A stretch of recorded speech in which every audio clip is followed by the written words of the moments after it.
This program is designed to provide general information with regards to the subject matters covered. This information is given with the understanding that neither the hosts, guests, sponsors, or station are engaged in rendering any specific and personal, medical, financial, legal, counseling, professional service, or any advice. You should seek the services of competent professionals before applying or trying any suggested ideas.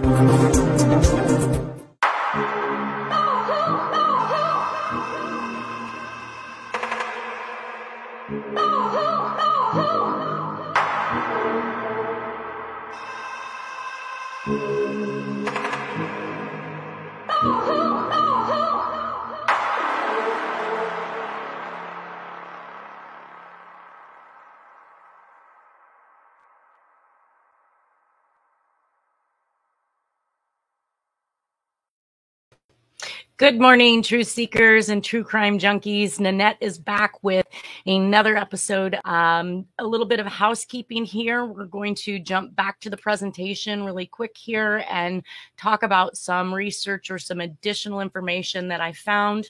Let's go into that presentation now. It looks like we, or at least I had placed Jack in Llano, Texas after he had left GE at the end of 1963. Information is suggesting that he had possibly moved to Austin, Texas and not to Llano. So I do have information in regards to him being in Llano, though I'm not sure how correct that information is because it kind of conflicts with some testimony that's been given or some information that has been given by family members. But we'll cover that as we go through it. I also did want to mention that I do have a message board or a forum where a lot of this information has been put up in regards to research, letters that have been worked on, techniques that have been used by other people to attempt to solve or decode things. That can be found at https:// Nanette, NANETTE, B as in Bartow, _forum, FORUM, chit chat, CHITCHAT.com /categories. Sorry, you'll be able to find all different types of unsolved murders there that we have worked on in relation to Jack's proximity and what we believe he might have been capable of doing or where he might have been at the time and why he might or should be investigated as a possible suspect for those crimes. So I wanted to take a look at and see where in relation to the happenings of JFK, which happened or occurred in Dallas, Texas, as everyone knows. If Jack had moved to Llano, Texas, he would have been somewhere in this proximity, and it would have been approximately 4 hours and 38 minutes from the Dallas area. Obviously not too far away, considering if he's not in California committing crimes, then we have to consider what he's doing in Texas. I did run another check just to see where Austin would have fallen into play. So Austin was one of the places that he was indicated to have moved back to in 1963, and that he had also purchased a mobile home and he had placed it here in Dale, Texas. I do know that this address at Dale, Texas, where this mobile home went up, was his mother's address for pretty much the rest of her life. So many of the things that we see that had Jack's address listed as Dale, Texas was merely because he had owned it and his mother was living there. Though I do have evidence that supports that he had gone back from time to time, obviously to visit. And then, of course, there was a period or a stint where he went to take care of his mother and actually lived with his mother. So back and forth between Austin and Dale. Last week, I did have the opportunity to speak with my friend Reno, who had indicated he wasn't quite sure how I had connections with the mob and with Canada and with a few other things. So I thought I would do a little more research, bring that back to us and see, or at least show why I believe there was some type of connection. So obviously we finished off talking about Carlos Marcello last week and his running of the New Orleans, Louisiana mob and outfit. And he had hubs in Dallas, Texas. And he had hubs in Chicago as well. So the reason why I brought this one to play is because New Orleans is the first place we saw one of these letters with the symbol of the zodiac. So I thought it was rather interesting in that maybe Jack had copied something like this. However, it is a good possibility that he fell in with the same group, and that is where this particular symbol came from. Either way, this note here was left in regards to or attached to a dead man's body, Bob Lord, in 1934. Of course, I'm not accusing Jack of doing this because he was far too young at that stage to have been part of it. But Silvestro Sam Carolla ruled New Orleans at this time, and first note that we see with the zodiac symbol on it. It is a mob-related death. Then in 1947, Marcello takes over when Carolla is deported to Sicily. So we know that Jack in 1945 to 1946 and 47 likely was in the Chicago area. He was a bootlegger, which also has relations to the mob as well. It looks like the Italian mob is in the Chicago or Texas at the right time, since Marcello runs Dallas, Chicago, and Las Vegas and New Orleans. The underground and syndicate is often written by the suspect in this particular case, so we're going to see that being mentioned a lot inside of his letters, almost as if to state that he was part of something that was much larger than him, that was really controlling him. The mob was divided into two in Chicago, with one running the north and one running the south. These were the Italian and the Irish mob. The self-description of the suspect is Irish, but this may be a ploy to distract from the truth, and Marcello is the Italian mob. So our mob connection really comes in with Jack floating around and his proximity to these particular areas, what was going on, what he chose for work, things like that. So looking into, well, I had made the comment before that Carlos Marcello, being part of the mob, also had CIA affiliates. And so when I ran just a quick check on CIA, hypnosis, I came up with these interesting articles in regards to the CIA, hypnosis, and cocaine, the invisible pilot. So here might be the reason why we're seeing a lot of aviators and pilots involved that are being accused of possibly being associated with the CIA, flying for them, and that was likely to bring in drugs, guns, and other things to inner cities in the United States. I also found one that was interesting, the effects of hypnosis on remote viewing. So if you've not ever heard of remote viewing, it's a very interesting program ran by the government where they would have individuals here, basically like psychics, I guess, if you will, that would be able to see things in other countries and literally plot them out on paper, give a complete description. That way they could, I guess, send in troops or send in some type of resource to take over that particular facility, especially if it had any type of military, oh gosh, I'm going to lose a word for this, but if they had the ability to attack another country or another location, then of course we would have that information. Now, I know that sounds a little far-fetched, especially when most of us don't believe in psychics, but I do believe there is a point in our brain that we are not accessing, and things that we do know, that little voice inside our head telling us what to do, however, not quite as in-depth or what would you would expect to see out of that particular type of program. I did actually find it in the movie Suspect Zero. I thought was extremely interesting. The entire premise is based off of the remote viewing, and it's basically about an FBI agent who is remote viewing other serial killers, tracking them down and killing them. And in the process of this, the head FBI agent that is hunting down this particular suspect who is killing the serial killers is actually being inducted into the program, and himself begins to remote view serial killers and chasing them himself. Now, I know in the special features of this, they actually have the military program where the person who headed it or was brought in to train for that particular program actually speaks briefly in regards to it, kind of gives a presentation on how the remote viewing occurs and gives you a sample of it. So evidently this program was very real. Check it out, Suspect Zero, very good movie. I'd say in the first hour of that movie, I had probably logged at least 2 pages of notes and how that related to Jack Tarrance and what he was a part of. Carlos Marcello was, like I said, not a CIA member, as I had indicated before, but he did have CIA contacts. The name I was actually looking for was David Morales, which headed the Hypnosis for Hire program in Nevada.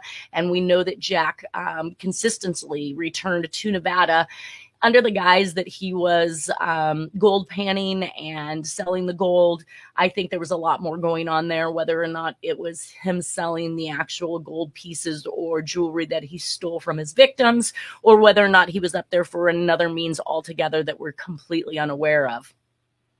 Either way, we will see a gold panning greeting card that comes out of the Zodiac case to law enforcement and to the newspapers. So we'll see that gold panning in Nevada tie in at that point.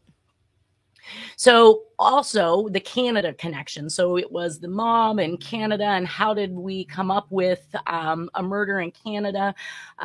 Obviously so far away from anything else that was going on. So I put together some information in regards to that. The Office of Strategic Services, we talked about this early on, developed by Roosevelt in the early 40s for World War II. It was the intelligence agency of the United States during that time. The OSS was formed as an agency of the Joint Chiefs of Staff to coordinate espionage activities behind enemy lines for all branches of the United States Armed Forces.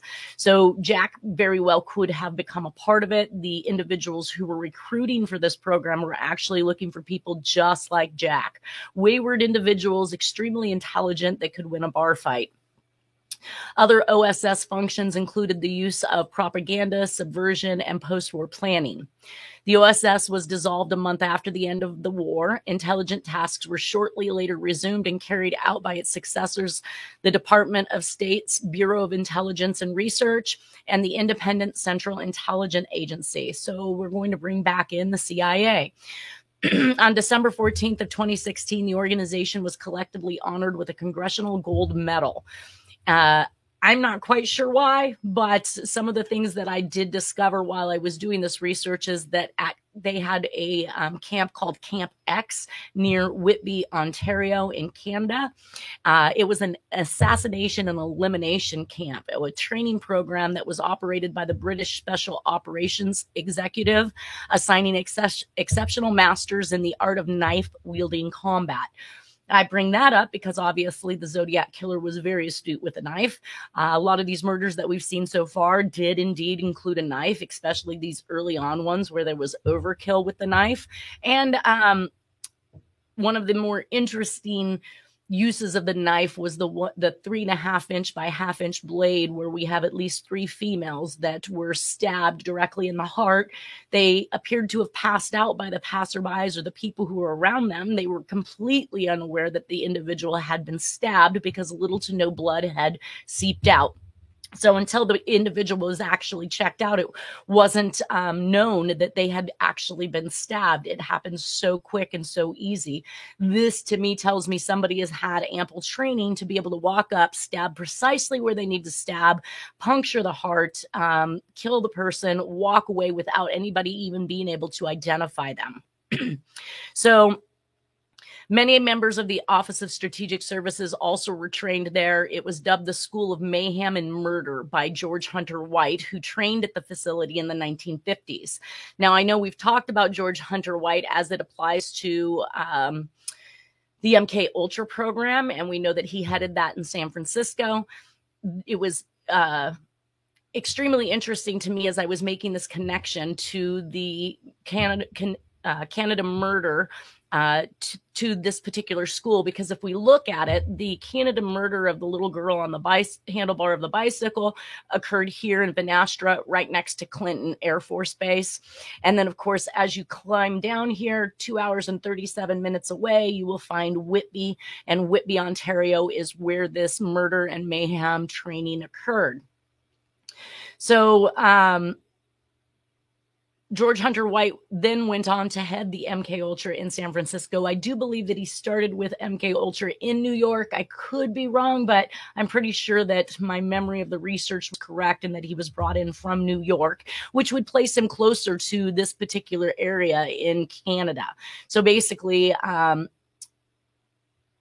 coming from the East Coast back to the West Coast in order to head that program, basically.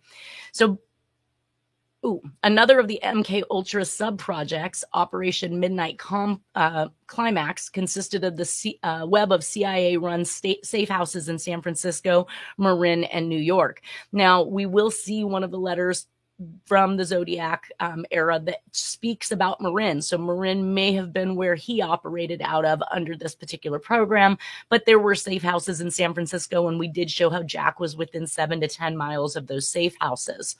And of course, New York, which were established to study the effects of LSD on unconsenting individuals.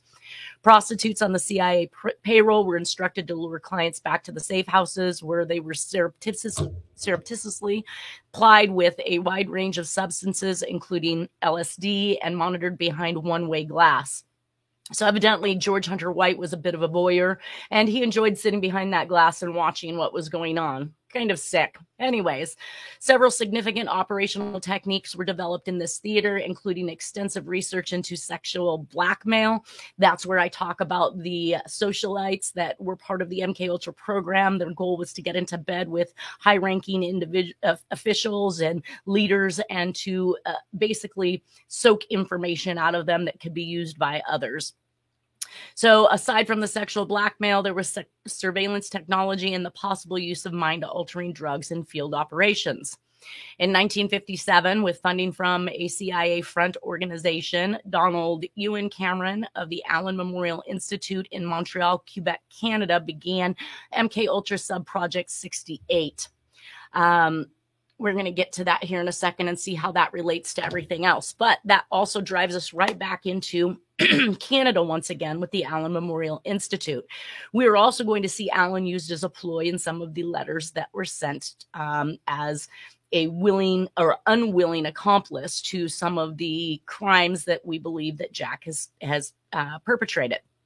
So basically, his experiments at this hospital were designed to first de-pattern individuals, erasing their minds and memories, reducing them to the mental level of an infant, and then to rebuild their personality in a manner of his choosing. Now, I say this because I've always believed that that's what the military did in general. They are going to tear you down and build you back up just the way they want you. So this did not surprise me to see that this is what they were attempting to do, to see if they could overall control an individual by breaking their mind and then building that mind back again. To achieve this, Cameron placed patients under his care into drug-induced comas for up to 88 days and applied numerous high-voltage electric shocks to them over the course of weeks or months, often administering up to 360 shocks per person. He would then perform what he called psychic driving experiments on the subjects, where he would repetitively play recorded statements such as, "You are a good wife and mother, and people enjoy your company," through speakers he had implanted into blacked out football helmets that he bound to the heads of his test subjects for sensory deprivation purposes. Absolutely insane, the things they were capable of getting away with just because these people were mental patients in a hospital. So in one case, Cameron forced a person to listen to a message nonstop for 101 days. Using CIA funding, Cameron converted the horse stables behind Allen Memorial into an elaborate isolation and sensory deprivation chamber where he kept patients locked in for weeks at a time. Cameron also induced insulin comas in his subjects by giving them large injections of insulin twice a day for up to 2 months at a time. Some of this stuff is absolutely horrendous, and they say that this was in an attempt to be able to have the hand up over other countries during the war. And I just don't understand how this is something that they could perpetrate on the American public. Well, obviously, in this particular case in Canada, maybe it's okay there. I don't know. Either way, when I actually ran the map just to see how all of this worked out, we can see that the CIA ran the Allen Memorial Institute with the MKUltra program up here in Montreal. The Canadian forces are actually right here somewhere in between these, and they are in Trenton, Canada, which Trenton is one of those places or names that come up a lot in the communications. Terry Batcher, one of the individuals that we'd spoken to not too long ago, had indicated that he was finding several of these Trenton hits throughout the communications, which I knew of several of them, including as early as Black Dahlia, but they do continue all the way out, I believe, until 2006. The next location we have is the OSS CIA, which is operating in Whitby. Where are we at? Which would be generally located in the Toronto area of Canada. And then, of course, Banastra, Ontario, where the 1959 murder of Cheryl Lynn Harper is committed near Clinton Air Force Base. So we do have some relation to that Canada murder, some of the operations that were occurring, I believe, around Jack and that Jack was involved with. And we do see letters that refer to a hospital in Canada, which we will talk about at a later time. So the Allen Memorial Institute, Psychiatric Hospital and Research Institute, where MKUltra, aka Operation Midnight Climax, began in 1957. So just 2 short years after MKUltra and Midnight Climax had picked up in the San Francisco area, they had began operating in Canada. The Dear Draft Board letter, which was one of the ones I talked about being or speaking about Marin and the Bay Area, written from a mental hospital. My theory is a veterans hospital, since many of the crimes take place near these types of hospitals. The D.B. Cooper letter, as I indicated, alluded to hospitality, with hospital being in capital letters and the ITY of that word in lowercase, which might give one a clue or a hint that he was in a hospital after the jump, may have injured himself on when he jumped out of the plane. So took himself out of the country to another location to go to the hospital, so he wouldn't be considered a suspect in that crime. And then, of course, the anthrax sender return address appears to be a school in Canada from a 4th grader. And I know that the 4th grader is a little bit relative to many of the individuals that we have, or individuals, but children that we have that are murdered in this case, anywhere between the ages of 8 and 12, possibly 14 years of age, but still within all that elementary school time frame. So that brings us into the actual JFK assassination at Daley Plaza in Texas. I don't believe that Jack was one of the shooters, so we're not going to get onto that foot of, I believe that the JFK assassination is involved with the Zodiac Killer, though we do know that the Zodiac Killer wrote in regards to it, having information in regards to it, and that's what I question is, how does Jack have any information in regards to the JFK murder unless he's in the know? I think that for the most part, what I'm going to go on about is more about what Carlos Marcello was doing and the assassination, or the relation that people believe Carlos Marcello has in regards to the assassination of the president. And that was more or less just because of the information, like I said, how it revolved around where we knew Jack was, what he might be involved with. So a little bit of information. Well, and I also do think that there's a possibility that Jack could have been involved with the shooting of Officer Tibbetts. I think we spoke about that briefly, but we can see that he was literally a doppelganger for JFK, and very, very similar in appearance. He was sitting in a parked police car outside of Oswald's home. The story goes, or at least they'd like us to believe, is that Oswald came upon him and shot him parked in his car. I tend to think that it was a little bit different, and there is some information that can be found out there in regards to the belief of the landlady who was actually renting a room to Oswald that would suggest that it was not Oswald that actually shot this officer parked out there. But a little more information in regards to Carlos Marcello. It says at the start of 1920s, marijuana use in America was concentrated in New Orleans, and its intoxicating vapors were mainly inhaled by migrant workers from Mexico. So I have 2 points there. Number one is that marijuana, we do know that in 1963, it is stated that Jack, when he left GE and moved back to Texas, that he had first went to Oklahoma. When I questioned Dennis Kaufman in regards to Oklahoma, he had indicated that that's where Jack would go to pick up marijuana to distribute. So he would occasionally make these trips back to Oklahoma, pick up the marijuana, bring it back to wherever he was, and then sell it. So the other part of that, obviously, is the relation to Mexico, because we see that there's a lot of reference to going to Mexico, things happening in Mexico, CIA operatives being seen in Mexico, members of the mob being seen in Mexico when they were evading U.S. Indictments and arrest warrants. So along with Jazz, pot traveled north to Chicago. Again, that puts it back in Jack's area, and then east to Harlem, where it soon became an indispensable part of the music scene, even entering the language of the black hits of the day. So a squat but muscular fireplug of a man, rising New Orleans mobster Carlos Marcello was perfectly placed to make boatloads of money from illegal marijuana shipped into his territory. In 1938, though, Marcello sold 23 pounds of pot to an undercover agent, convicted and sentenced to 1 year for 23 pounds of pot. We have people for an ounce of pot that are just now getting released because the jails are too full. But this man, 23 pounds of pot to an undercover agent, convicted and sentenced to 1 year in the Atlanta Federal Penitentiary. Marcello was also fined more than $75,000, using his political influence. So again, we're tying back the mob to politics. It seems like they're one and the same, and the CIA is their watchdogs, if you will, the ones perpetrating the things that we can't openly in America without being found doing illegal things upon American constituents. So using his political influence, that particular reefer man, as they called him, was able to get the fine reduced to just $400. If my life was only so lucky.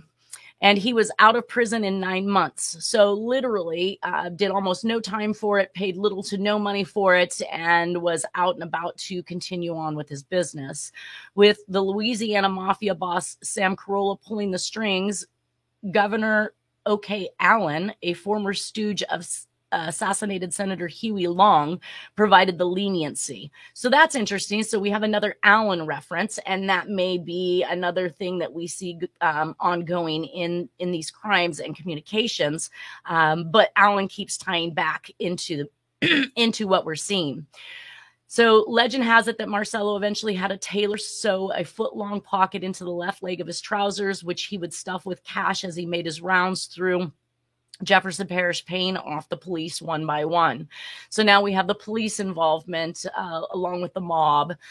So from pot dealing, police and politician corrupting street thug, Marcello graduated to Godfather of New Orleans and Dallas, governing a vast and violent criminal empire that brought in an estimated $2 billion a year. He succeeded Sam Carolla, who was deported to Sicily in 1947.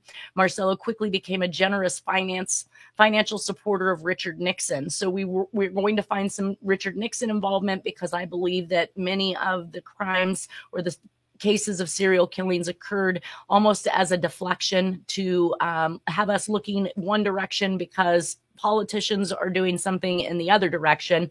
So in the case of Richard Nixon and the Watergate scandal, we found that while the Watergate happenings were occurring in Atlanta, Georgia, we also had a serial killing spree at the same exact time. So Marcello's first dealings with Vice President Dick Nixon involved Jimmy Hoffa. We all know where that one went, the mobbed up Teamster union leader. I did just watch a movie yesterday in regards to it was called The Irishman, and it kind of gives you a nice little breakdown of how the politics, the mob, and the police were all kind of in cahoots with one another. I am not going to state that that has absolutely changed, because we know there are still bad people out there in every industry, and there are chances that we are still seeing some of these cases that are not being solved being controlled by the same means. In my mind, there's somebody still alive that has a huge interest in seeing this not close, because it could cause some very bad publicity for them. Either way, because Jimmy Hoffa shared a common enemy with Nixon, because Jimmy, who are we looking at here? They must have misprinted that. common enemy with Nixon, which was Hoffa and his 2 million member union, backed Nixon against Senator John Kennedy in the 1960 presidential election. A Louisiana Teamster official who later became a government informant has revealed that Hoffa met with Marcello to secretly fund the Nixon campaign with stacks of cold mob cash. Edward Parton told mob expert Dean Moldea, "I was right there listening to the conversation. Marcello had a suitcase filled with $500,000 cash, which was going to Nixon." So, of course, they are attempting to put who they want in office that they think are going to be better from them. What I did kind of take from the movie The Irishman, or the happenstances, and I'm going to have somebody who is really astute in our political history here in a couple weeks as a guest, was more or less that the backing and the voting in of John F. Kennedy was because they believed he had some particular relationship with Cuba that would allow them to get back into Cuba and bring back their casinos and start making the money they were used to making out there. And unfortunately, that was not something that John F. Kennedy was capable of doing. So while they did everything they could to get him in office to ensure that they would make it back into Cuba, that is not what happened.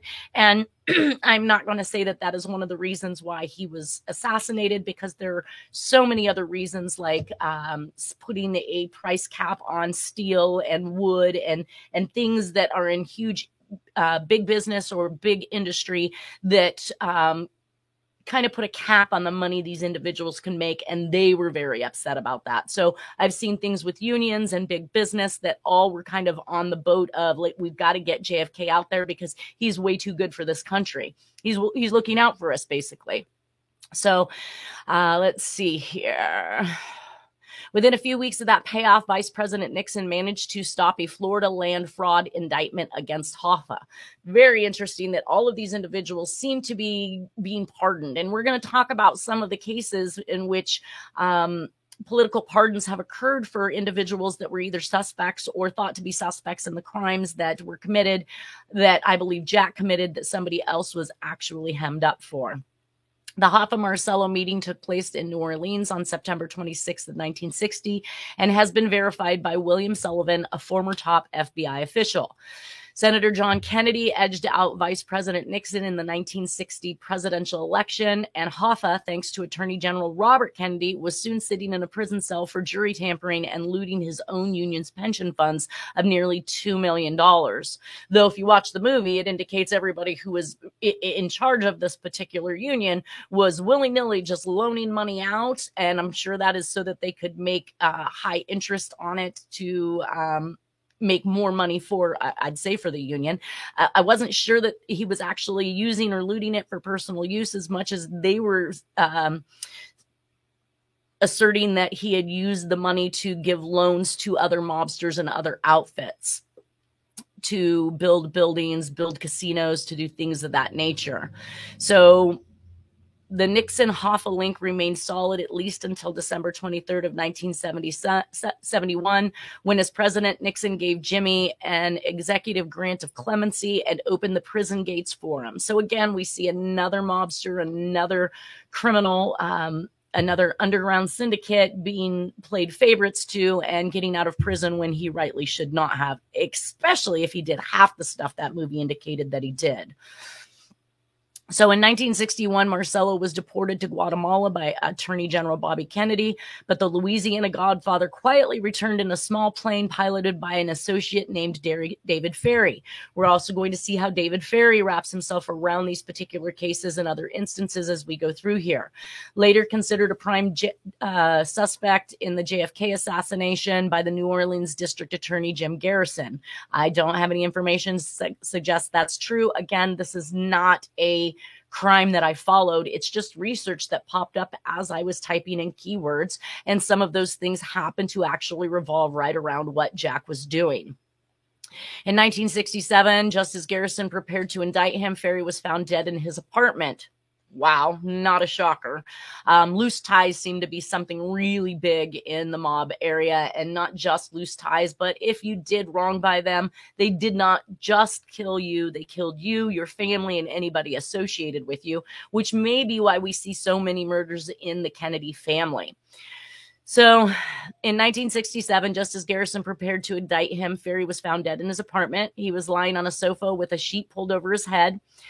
Interesting. 2 typed suicide notes were found. Ferry's name was typed, not signed on each note, which probably indicates that somebody else typed those letters up for him. But how can you commit suicide and then cover yourself up with a sheet? No one will ever know. New Orleans Metro Crime Commissioner Director Aaron Kahn believed Ferry was murdered. I'm going to say that's a good guess. But the New Orleans coroner officially reported that the cause of death was a cerebral hemorrhage. Okay. Garrison's investigators had learned that Ferry, shortly before the JFK assassination, had deposited $7,000 in his bank accounts and had taken over a profitable gas station, a gift from Marcello. Another top assassination suspect, Dallas striptease club owner Jack Ruby. Now, this is where the letter is going to come into play that we're about to talk about, but he had concrete connections to the Marcello crime family, according to a 1979 report by the House assassination investigators. The report found that Jack Ruby was a friend and business associate of Joseph Savello, Marcello's top deputy in Dallas. So Jack Ruby's in Dallas, Jack's in Dallas, Jack's from Texas, like all of this Texas relation. Ruby was also very close to Joe Campisi, considered to be the number 2 man in the Dallas mafia hierarchy. Campisi was on such good terms with Marcello that he sent the Marcello family 260 pounds of homemade sausage every Christmas. Pretty darn good friends. Ruby met with 4 New Orleans nightclub operators and Marcello associates in June and October of 1963, and Ruby made a telephone call on October 30th of 1963 to the New Orleans office of Marcello gang member Nofio Pecora, whose associate, Emily Bruneau, had bailed Lee Harvey Oswald out of jail that summer. So, wow, we can see how that all kind of neatly fits itself into one little nut. It is now known that Ruby was not only a police-protected pot dealer, but a government informant. In 1947, he was a secret syndicate source for a young congressman from California named Richard Nixon. In 1950, he covertly cooperated with Senate committee probing organized crime. In 1956, according to newly released memos, the FBI fingered him as a liaison between the Dallas Police Department and local drug dealers. So, again, we're going to see a letter that is written to the Dallas Police Department. Identified by Warren Commission as the lone killer of President Kennedy, Lee Harvey Oswald had his own ties to Carlos Marcello. In New Orleans, where Oswald spent significant portions of his life, Oswald's uncle and substitute father was Charles Dutz Moret, an important bookie in Marcello's gambling operations. Oswald's mom, Marguerite, dated some of Marcello's employees. So here we have not only a tie to Jack Ruby with Oswald, but a tie to Marcello. Jack Ruby stalked Oswald after his arrest, finally killing him with a pistol shot to the guts 2 days after Kennedy's murder, as the alleged presidential assassin was being transferred from one Dallas jail to another. So Jack Ruby shooting Oswald, that's where the letter comes into play. And then, of course, this happened 2 days after. The letter we're going to see is in December 3rd. I want to say roughly about 12 to 13 days after the incident of Jack Ruby shooting Oswald. So shortly after entering the White House in 1969, Richard Nixon moved to solidify his close favor trading friendship with Carlos Marcello, known in the underworld. So we're going to hear about underworld in the communications, underworld and syndicate. These are the things that are bringing me to the point that Jack was involved with something much larger than himself. Known in the underworld as the Big Daddy of the Big Easy. Their main go-between was old Nixon loyalist and mob lawyer Murray Schottner, which, by the way, we kept talking about Melvin Belli and his disbarred partners, F. Lee Bailey and Kevin McLean. Melvin Belli was actually who represented Jack Ruby in the murder of Oswald. So Schottner had a White House official and an official government job from which to trade on his powerful behind-the-scenes influence. And that's what I'm finding. Many of these CIA agents, they actually worked for things like gas stations and oil stations and in the police department, in the fire department, in the newspaper. You could find them placed just about anywhere so that they had always the in and the know on the latest information that was coming in, or in the in the event that they were working for a gas station or an oil station or something like that, it is a very menial job where if they had to leave to take on a contract or a task or to do something for the mob or for the politicians, they could easily up and walk away from that job, and it could be manned by somebody else very simply. So he had served Nixon since the Navy vet's very first campaign for Congress in 1946. In fact, Schottner had introduced Nixon to LA's top hoodlum Mickey Cohen and pressured Cohen to contribute to the Nixon campaign.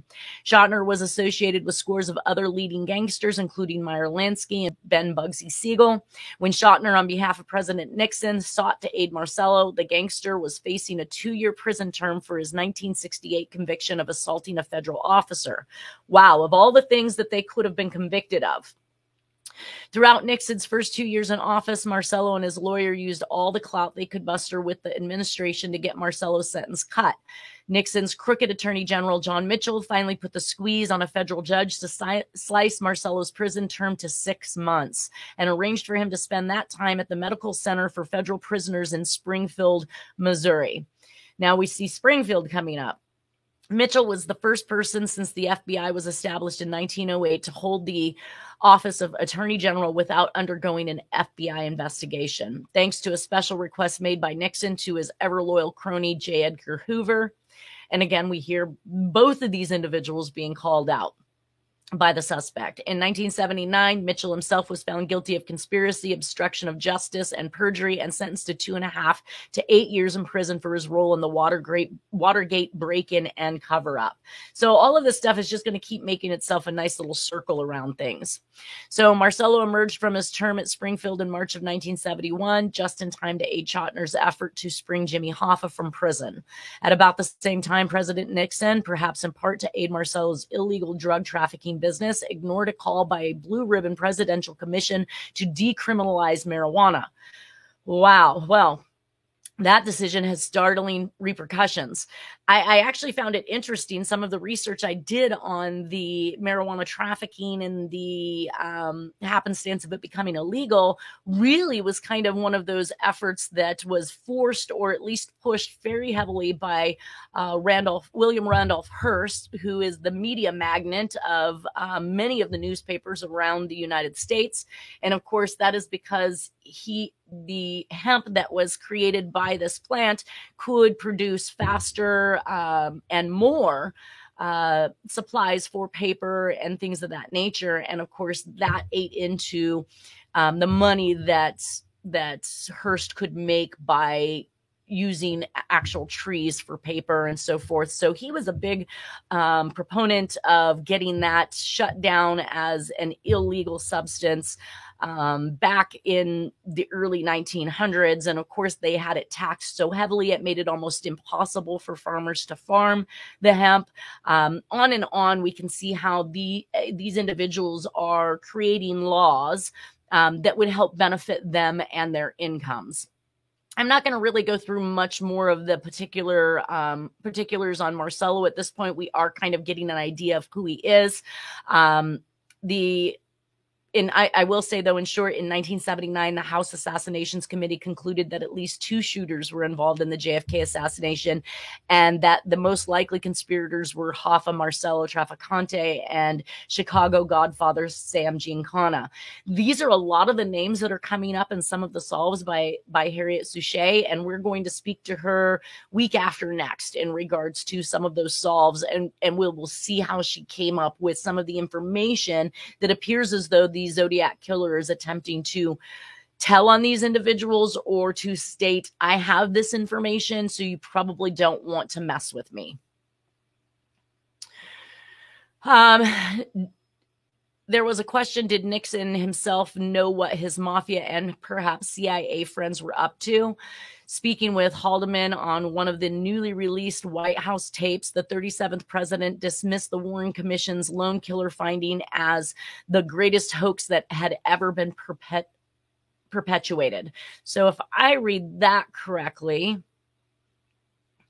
One of Bobby Kennedy's top mob fighters, Ron Goldfarb, now concludes that the JFK assassination was the work of Hoffa, Traficante, and Marcello. Oswald was, as he claimed, a patsy. Neither I nor anyone knew how the mob recruited Oswald, but it was a mob touch to use someone to carry out its deadly assignments and then to kill that person to avoid detection. And that's a lot of what I seen in that movie yesterday was no loose ends, no loose ends.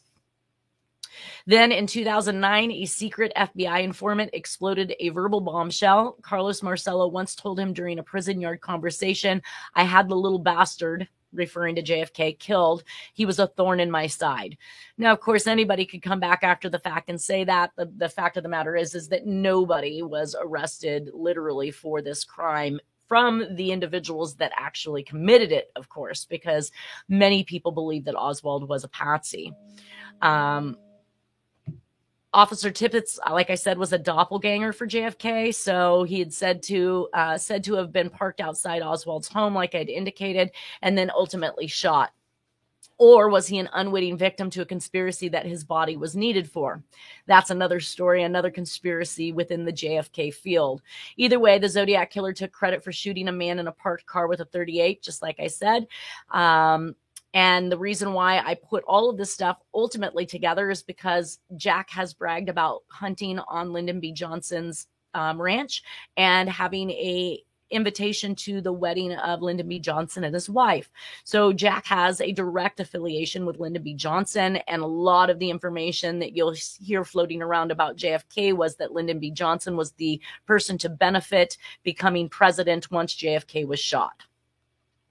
So after the death of E. Howard Hunt, also a little bit more information because we do see E. Howard Hunt come up in some of the solves by Lawrence Swearingham, which we will see those solves at a later point. In 2007, John Hunt and David Hunt revealed that their father had recorded several claims about himself and others being involved in the JFK conspiracy.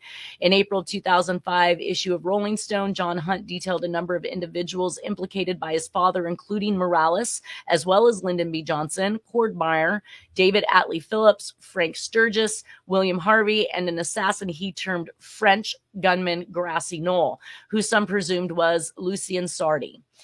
Lucien Sardy was in prison in France at the time of the assassination, but a Corsican hitman, Jean Sutre, who came to New York on November 19th of 1963 and then left the country from Laredo, Texas on December 6th, is thought more likely to be the Sartre or Satre mentioned in Hunt's son's book. As the Corsican assassin allegedly contracted for the big event, the two sons allege that their father cut the information from his memoirs, American Spy, My Secret History in the CIA, Watergate, and Beyond. So now we can see, again, these things are still kind of tying themselves around the mob and politics to avoid possible perjury charges.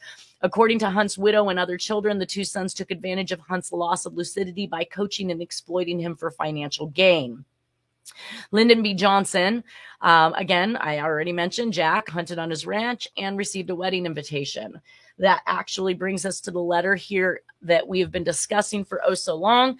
December 3rd of 1963, the Oswald case letter mailed from Lancaster, California to the Dallas Police Department in Dallas, Texas. And the note says, Oswald case, check either Howard or Spencer, perhaps Howard Spencer, link Ruby with an arrow going backwards from Oswald to Ruby. So we have the mob, we have the CIA, and then we have Howard, which could very well be Howard Hunt. There's a good chance Jack could have collected this postcard while vanishing at the end of 1963, resulting in him going back to Texas, scouting his new place while being in on the JFK scene. This is Jack's phantom persona, show up, kill, and get out of town. This could be the opening kill to his next residence. It is my theory that just like the Zodiac killer claimed, he shot a man sitting in a car with a .38. My guess is that Jack knew about the JFK plans, and he could have been tasked with killing JFK's clone, Officer Tippett, to complete the cover-up of where the shot really came from that killed Kennedy. This is more than once that the serial killer has used a pre-made postcard. We had Black Dahlia, and Zodiac is said to have premeditated and would foretell of their crimes.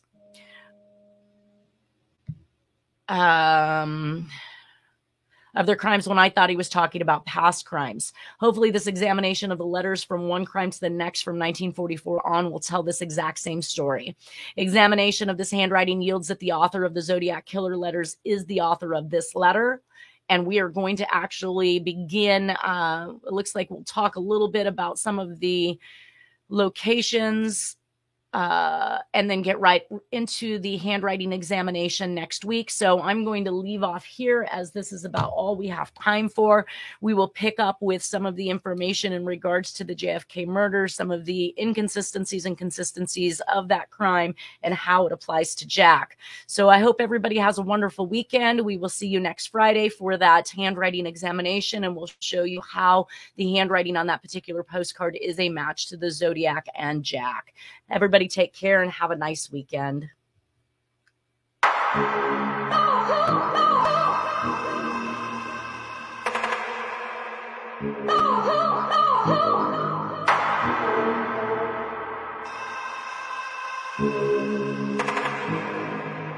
Oh,